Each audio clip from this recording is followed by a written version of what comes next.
Bonsoir à tous et soyez les bienvenus dans cette nouvelle édition. Ce soir, la rédaction accueille Issouf Hamada, membre du PS et en charge également de l'organisation des primaires à Mayotte. Bonsoir.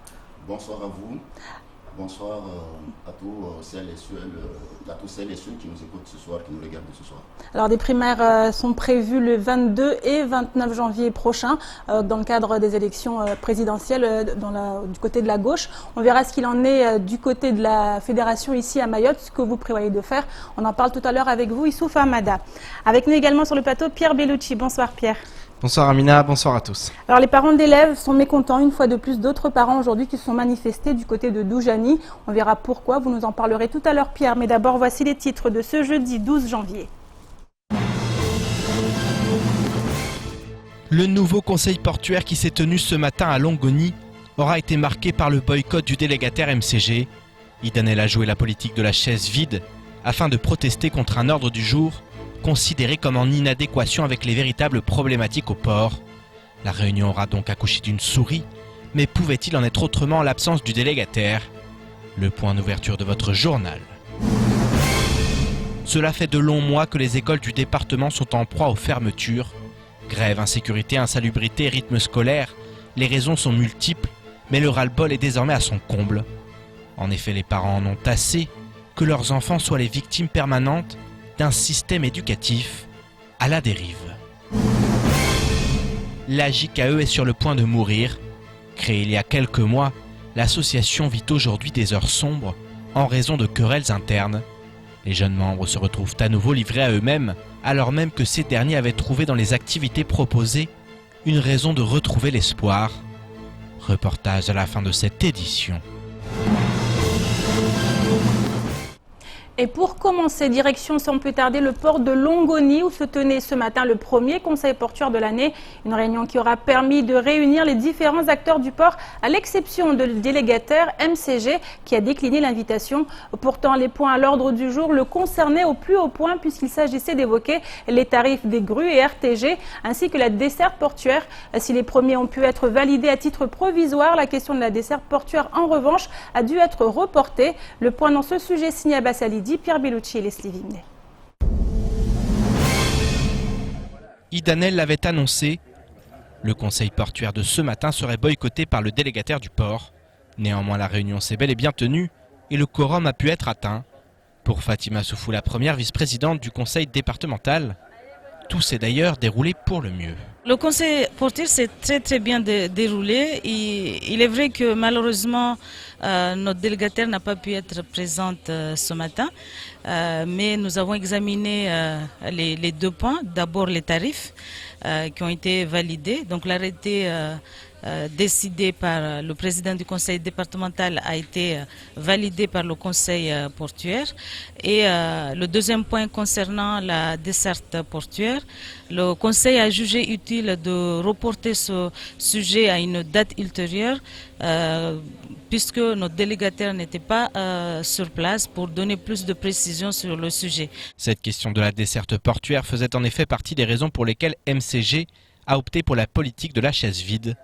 Les représentants du délégataire affirment qu'aucune discussion n'a à être menée sur ce point, puisque selon le chargé de mission MCG, le projet est entériné et ne peut souffrir d'aucune contestation. La desserte portuaire a été actée en 2013 dans la convention de la DSP qui a été annexée. Et en 2016, en juin 2015, il y a eu un contrat, le contrat de plan État-région qui a été signé entre Manuel Valls et Sabahattin Ibrahim, l'actuel président du conseil départemental. Il est stipulé clairement dans ce contrat de plan État-région que MCG va bénéficier 18 millions d'euros pour financer le projet lié à la desserte portuaire. Donc l'État a validé le projet. Le président du conseil départemental actuel a validé le projet. L'Assemblée départementale en 2013 a validé le projet. La préfecture a également validé le projet tandis que l'Europe a accordé aux délégataires une enveloppe de 6 millions d'euros dans le cadre du FEDER. Autre sujet à l'ordre du jour, les tarifs des grues et RTG. Là encore, le délégataire se refuse à discuter sur ce point, dans la mesure où l'affaire se trouve actuellement entre les mains de la justice, plusieurs arrêtés ayant été publiés en l'espace de quelques mois. MCG avait proposé des tarifs que tout le monde contestait parce qu'il estime qu'ils sont exorbitants. Après plusieurs tractations pour amener à une conciliation, arriver à un tarif qui serait raisonnable, ces propositions ont été rejetées. Aujourd'hui, le département a fixé des tarifs qui, à mon avis, amèneraient justement le délégataire à venir autour de la table et discuter pour fixer d'autres tarifs. Cette question des tarifs est donc encore loin d'être réglée, même si Fatima Soufou se dit optimiste concernant la suite des événements. Aujourd'hui, elle n'a pas pu être là. Nous sommes en train d'entamer une situation de conciliation, de travail d'ensemble, de mise en place de dialogue concret entre le délégataire et les délégants. Et ça, je suis persuadée que ça va remettre les choses en place dans les jours à venir. Quoi qu'en disent les uns et les autres, ce conseil portuaire n'aura pas permis de résoudre les problèmes au port de Longoni. Un nouveau coup d'épée dans l'eau, diront certains, mais pouvait-il en être autrement ? Et retour maintenant sur la situation dans ces écoles des communes du Sud dont la rentrée avait été reportée à ce matin en raison de la pénurie d'eau. Hormis ceux de Dembéni où le maire a pris un arrêté prolongeant le délai à lundi, les élèves des autres communes concernées ont bel et bien repris le chemin de l'école ce matin. Toutefois, en raison de la grève des enseignants, de nombreux établissements n'ont pas été en mesure d'accueillir les petits écoliers pour cause de serrures collées ou endommagées. Nous nous sommes ainsi rendus dans la commune de Chirongui afin de faire le point sur cette seconde rentrée de janvier dans l'éducation nationale. Un sujet signé Pierre Bellucci et Leslie Guimnet. Les écoles de la commune de Chirongui faisaient leur rentrée ce matin. En effet, en raison des tours d'eau, la reprise des cours a été différée à ce jeudi 12 janvier dans les communes du Sud. Une situation loin d'être simple pour les municipalités, contraintes de composer avec les aléas du moment pour permettre aux enfants de suivre les cours. La rentrée est un peu difficile avec bien sûr ce délestage, avec ces coupures, mais il faut bien y arriver. Les directeurs et la ville sont réunis hier pour trouver des solutions, notamment arriver à mettre 2 heures de cours au moins par classe au niveau des établissements qui subissent ces coupures, puisque nous avons un établissement aujourd'hui qui est épargné. Les salles de classe, donc nous aurons par rapport aux coupures, aux jours de coupure, 2 heures de cours pour les salles en rotation et on va dire 2 heures de cours le matin, 2 heures l'après-midi pour les salles qui ne sont pas en rotation. Du côté de Ouangani, toutes les écoles maternelles de la commune resteront fermées jusqu'à nouvel ordre. Seules les écoles élémentaires seront ouvertes le matin, tandis que la mairie a prié les parents de fournir une bouteille d'eau à leurs enfants.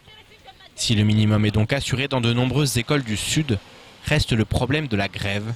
En effet, ce matin, plusieurs établissements sont restés porte close en raison de dégradation des serrures.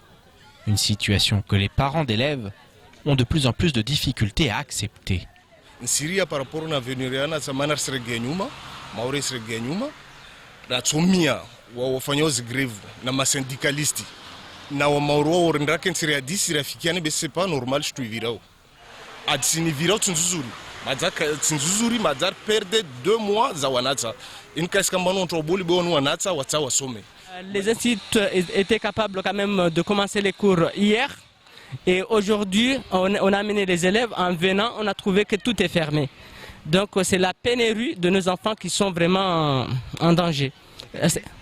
On est tellement inquiets parce que l'avenir de nous c'est l'éducation de nos enfants. Si beaucoup de parents soutiennent les grévistes, la longévité du conflit devient trop pénalisant pour les enfants. En effet, ces derniers sont comme toujours les principales victimes de tous les problèmes que rencontre l'île. La maire de Chirongui a donc souhaité lancer un appel afin de réclamer que les écoles puissent à nouveau ouvrir leurs portes aux enfants. Nous, bien sûr, communes, nous sommes très inquiets devant cette situation. Nous demandons vraiment aux enseignants, à l'ensemble du corps enseignant, de prendre les mesures nécessaires de manière à permettre aux enfants de reprendre à l'école, d'une part. Mais nous, ici, au niveau de la ville, nous allons tout faire que ce problème, que ce soit de l'eau, mais aussi même de grève, notamment le tigeage de nos écoles, puisse bien sûr être veillée et permettre aux enfants d'avoir un minimum de cours. La grève s'éternise, mais les actions de blocage d'écoles ne semblent en aucun cas faire céder le gouvernement. Seuls les enfants et les parents se retrouvent pénalisés par un conflit qui semble néanmoins parti pour durer. Et on reste dans l'éducation avec d'autres blocages, cette fois par les parents d'élèves qui pointent du doigt le système éducatif à Mayotte. Insalubrité, dégradation du matériel et rythme scolaire, tel est le lot quotidien de la plupart des établissements scolaires de l'île. Et ce matin, c'est du côté de Doujani 2, dans la commune de Mamoudzou, que la colère grondait. Les précisions dans ce sujet signées Sony Chamsuddin et Leslie Guimnet.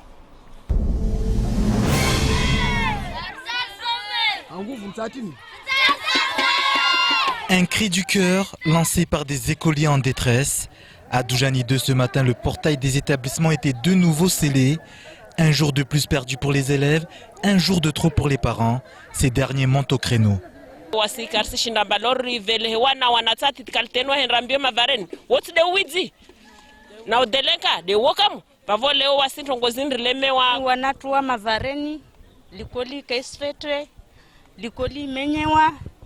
Mafundi askesi mavareni vavo wasirista solution mana mahajana rikar himi vani karona tana tungu moja vani regea tena ala vanrasika risiki karsolisha msana mbirabu zwa mama wa mama lona wana likolvani Doujani 2 rikehani ya moja rihimeron sipia bemtu askesi da gonahe agibumia ambaye mwenza masira. Des enfants pris en otage par la situation actuelle et des parents qui ne le tolèrent plus. En plus des grèves qui paralysent l'enseignement depuis de nombreux mois, l'état d'insalubrité des écoles et les conditions de travail n'ont guère changé. Le système de rythme scolaire reste quant à lui aussi impopulaire.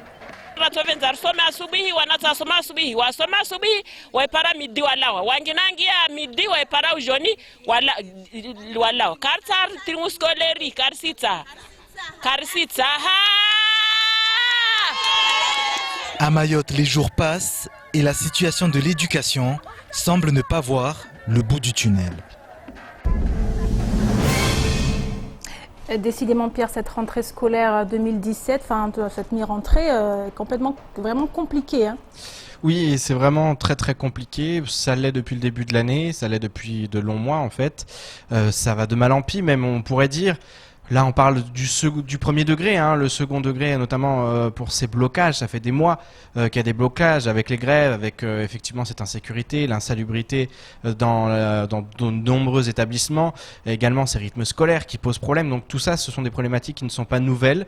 Maintenant, le ras-le-bol est criant au niveau des parents d'élèves, et puis ces enfants aussi, des milliers d'enfants qui depuis des semaines ne peuvent pas suivre un enseignement de qualité, ou ne serait-ce qu'un enseignement, ne peuvent pas aller à l'école. Il n'y a pas de cours depuis des semaines, donc c'est une situation qui ne peut pas durer éternellement. Et c'est vrai que c'est assez incroyable parce qu'en métropole, il y a quelques temps, il y a eu une fermeture d'école à Marseille pendant une semaine. Ça a fait la une de l'actualité. Et là, ça fait des semaines que ça dure et personne n'en parle au niveau national. Et plusieurs écoles en plus. Plusieurs écoles. Donc voilà, la situation au niveau de l'éducation nationale à Mayotte, elle est vraiment terrible à suivre au quotidien parce que on a l'impression que ça n'évolue pas ou lorsque ça évolue, en tout cas, ça évolue pas forcément dans le bon sens.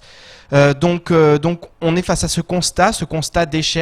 Avec une grève et énormément de blocages, avec aussi des problèmes qui datent, qui ne sont pas nouveaux, qui datent, mais qu'on peine à résoudre.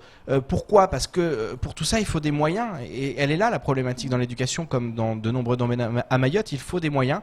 Les moyens ne sont pas là. Ça veut dire quoi, Pierre ? C'est que l'éducation est condamnée à rester comme ça. Les enfants vont vivre cette situation condamnés, espérons que non. Mais il faudra mettre véritablement les moyens. Alors, forcément, les instituteurs, c'est ce qu'ils réclament. Eux, ils réclament de l'argent, concrètement. Ils réclament plus de moyens, des meilleures conditions de travail. Et puis aussi, forcément, pour eux, une reconstitution des carrières, et ça représente énormément d'argent. Parfois, c'est 20 ans de travail qui ont disparu pour eux. Donc, forcément, tout ça, c'est de l'argent. Et il est là le problème. Le problème, c'est que les différents gouvernements qui se succèdent ne mettent pas les moyens suffisants afin de régler régler les problématiques que rencontre l'éducation.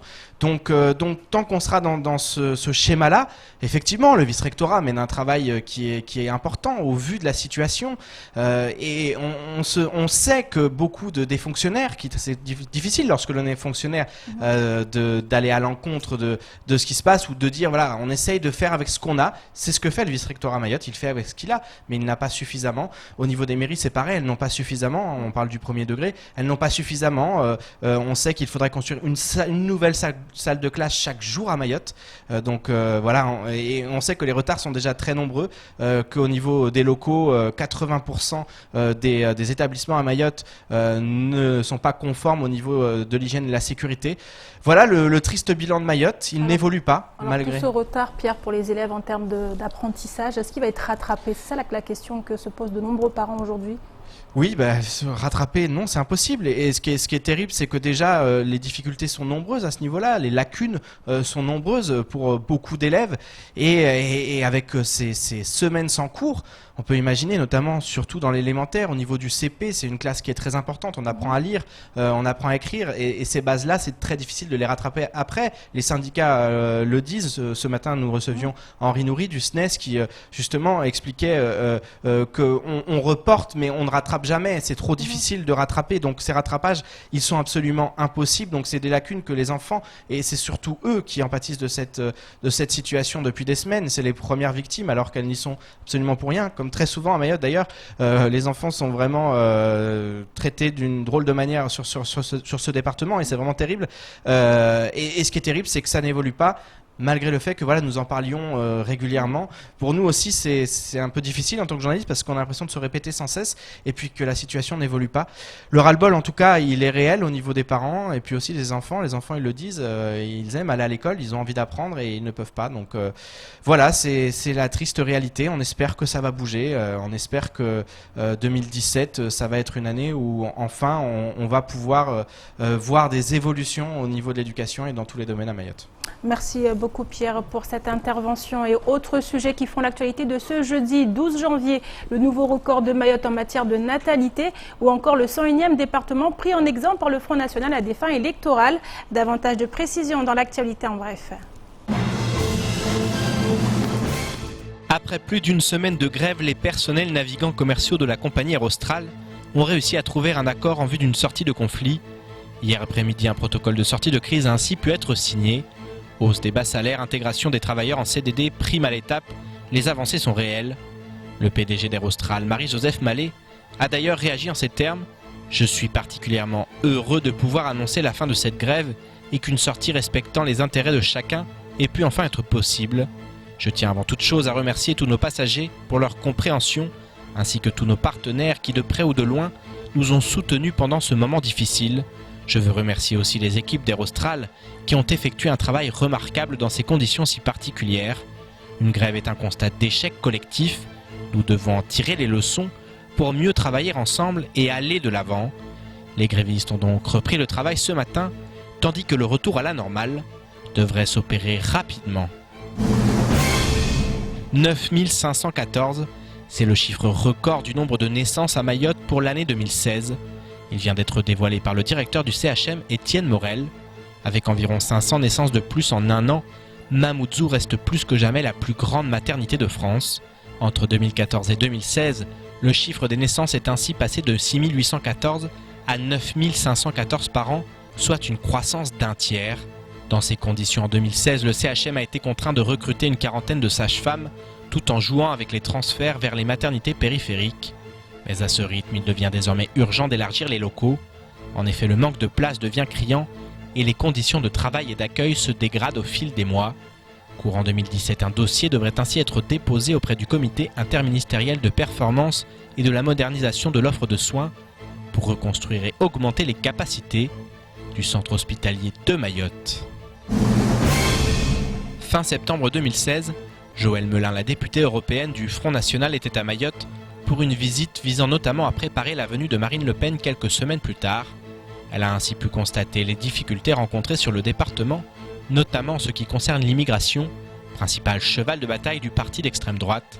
Et depuis, la députée européenne ne semble pas avoir oublié l'île aux lagons, puisqu'elle vient de publier une tribune intitulée « Mayotte existe-t-elle pour l'Europe ?»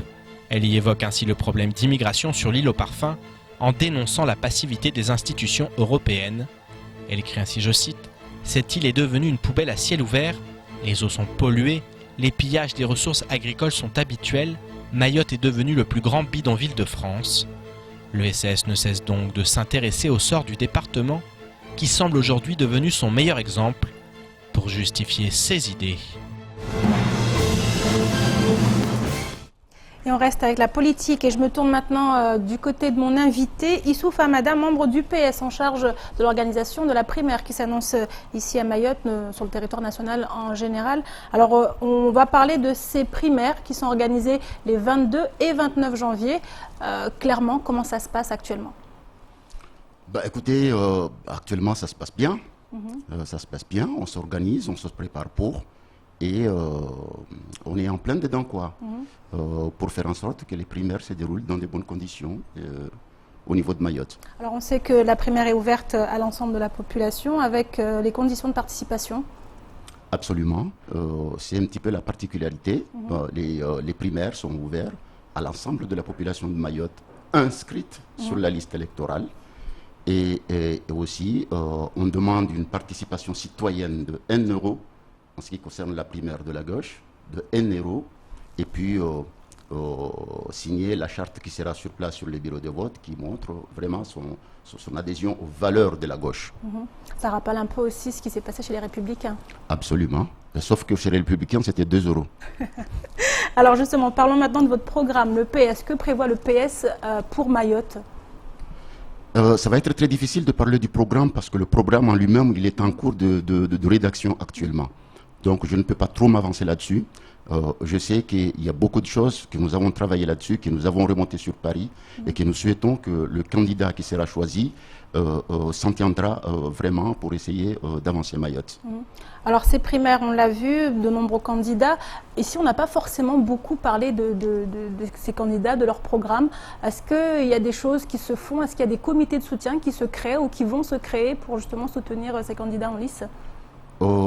Bien entendu, comme je l'ai dit tout à l'heure, il n'y a pas de programme officiel sorti à la date d'aujourd'hui. Tout est en cours d'élaboration. Seulement, on connaît quelques candidats, bien entendu, qui ont des soutiens au niveau local et qui commencent le travail, qui commencent à se réunir et qui commencent à constituer des comités de soutien. Ça, c'est une réalité. Mais c'est à peine à quelques semaines, quelques jours de l'élection, enfin de la primaire. Comment ça se fait que ça ne s'est pas passé plus tôt? On n'en a pas entendu parler plus tôt. Écoutez, il y a une logique à tout cela, madame. Vous savez, le Parti socialiste, c'est le parti qui est au pouvoir actuellement. Et ce n'est pas évident d'être au pouvoir, de mener à bien les responsabilités qu'on a pour le pays ensemble et de préparer en même temps des primaires. Ce n'est pas évident. Donc, c'est vrai, on s'est pris mais vraiment à la dernière minute. Vous avez vu, comme nous l'avons constaté, le président de la République a vraiment mis du temps à se prononcer par rapport à son éventuelle candidature ou pas. Donc tout ça a fait qu'il y a ce retard. Mais c'est tout à fait normal. Nous l'avons vu en 2011. Ce qui s'est passé en 2011-2012, le PS n'était pas au pouvoir. Il a bien pris le temps pour préparer ses primaires et tout s'est passé très bien. Par contre, les Républicains, ils étaient au pouvoir. On a vu exactement l'effet inverse. Ils avaient pris énormément de retard, tout simplement parce qu'ils étaient au pouvoir. Alors vous pensez que les Mahorais ont toujours confiance au PS avec ce qui se passe en ce moment, avec le gouvernement qu'on a actuellement, avec la politique Qu'est-ce qui se passe actuellement? Ça, c'est vous qui le dites. Je ne comprends pas ce qui se passe actuellement. Les Mahorais ne sont pas forcément satisfaits de la politique qui est menée à Mayotte par rapport à... Je ne suis pas sûr. Il y a des gens qui parlent, et c'est normal qu'ils en parlent parce qu'ils sont sur le terrain, ils font de la politique, mais ce n'est pas l'impression de Mahorais. Je pense que la gauche a fait beaucoup de choses à Mayotte. Le temps viendra de faire le bilan. Nous ne sommes pas aujourd'hui ici pour faire le bilan, mais le temps viendra de faire le bilan et on vous exposera ce que le PS, ce que la gauche a fait au niveau de Mayotte et ce qu'il envisage de faire dans les années à venir si la population française lui donne encore une fois la chance de pouvoir revenir au pouvoir. Alors une dernière question, vous avez un candidat favori? À titre personnel, si vous me posez la question à titre personnel, oui. C'est lequel? Alors, ce n'est un secret pour personne, moi je soutiens Valls. D'accord. Alors, je soutiens Valls tout simplement pour la bonne et simple raison que c'est lui qui est le candidat naturel pour moi, pour représenter la gauche. Et pour la population de Mayotte, c'est le seul qu'on connaît qui est venu à Mayotte, qui a discuté avec les élus de Mayotte, qui a pris un certain nombre d'engagements avec les élus de Mayotte et qui a commencé à les honorer. Donc je suis persuadé qu'il sera à même de représenter Mayotte, qu'il sera à même de défendre les intérêts des Mahorais par rapport au reste des candidats qui sont là. Merci beaucoup Issouf Hamada. On suivra cette primaire de très près les 22, je le rappelle, 22 et 29 janvier prochain. Je vous précise également que les primaires auront lieu le 22, le premier tour, et le second tour le 29 janvier. Dans les communes de Mayotte. Nous avons ouvert au moins 22 bureaux de vote à Mayotte qui seront ouverts ce dimanche 22 janvier de 9h à 19h. Merci beaucoup pour cette précision. Et on termine cette édition avec cette triste nouvelle qui frappe la JKE, l'association Jeunes Kawéni Espoir, créée le 30 septembre 2015. Cette dernière avait fait beaucoup parler d'elle, surtout pour les nombreuses actions qu'elle menait en faveur des jeunes de Kawéni. Après la démission du vice-président de l'association, un nouveau rebondissement s'est produit récemment. Souvenez-vous, ils avaient construit eux-mêmes leur quartier général, constitué de bangas et d'un jardin collectif. Malheureusement, tout a été détruit, une situation qui ferait suite à une querelle interne. Ainsi privés de locaux, les jeunes de l'association se retrouvent donc de nouveau dans la rue. Le reportage d'Adèle Laurent. Travailler ensemble pour construire un avenir commun. C'est l'objectif que se sont fixés les membres de l'association Jeunes Kawéni Espoir. La JKE s'était notamment fait remarquer durant les guerres de quartier en avril dernier, où les membres de l'association avaient été à la rencontre des différentes personnes concernées afin d'appeler au calme. Mais la JKE traverse en ce moment une période difficile. En effet, suite à une querelle interne, les locaux de l'association, construits de la main de ses membres, auraient été détruits par un des bénévoles de la JKE.